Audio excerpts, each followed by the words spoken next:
Stok kepala sekolah SD di Ambon alami kekosongan.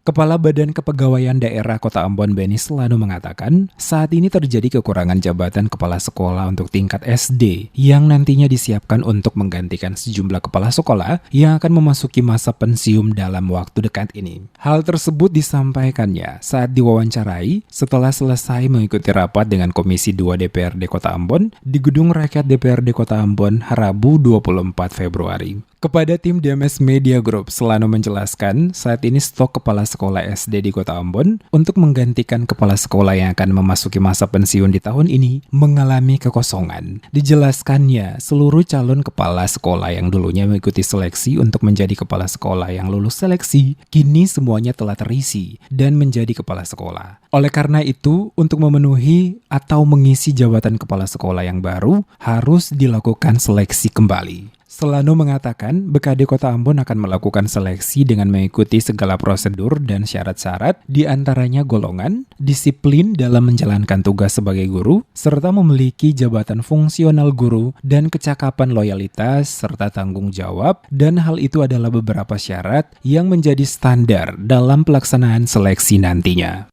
Tadi saya katakan bahwa stok kepala sekolah SD kosong, artinya sudah habis. Mereka yang mengikuti tes dan dinyatakan lulus, itu semua telah diangkat menjadi kepala sekolah. Dengan sendirinya untuk memenuhi atau mengisi jabatan kepala sekolah yang baru, itu harus dilakukan seleksi. Artinya dibilang kosong, artinya sudah habis penggunaan, tidak ada lagi.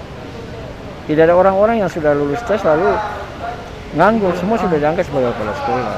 Sehingga untuk memenuhi kebutuhan sekolah-sekolah yang kepala sekolahnya tidak ada atau sudah pensiun atau sampai saran PLT, itu kita ikut dalam tersebut. Di tahun 2021 ini, diperkirakan kurang lebih dari 30 kepala sekolah SD di Kota Ambon akan memasuki masa pensiun. Oleh karena itu, Selano menambahkan pemerintah Kota Ambon akan melakukan seleksi kepala sekolah baru di awal tahun ini, sehingga ke depannya tidak ada stok kosong kepala sekolah untuk menggantikan kepala sekolah yang akan memasuki masa pensiun pada seluruh kepala sekolah SD di Kota Ambon.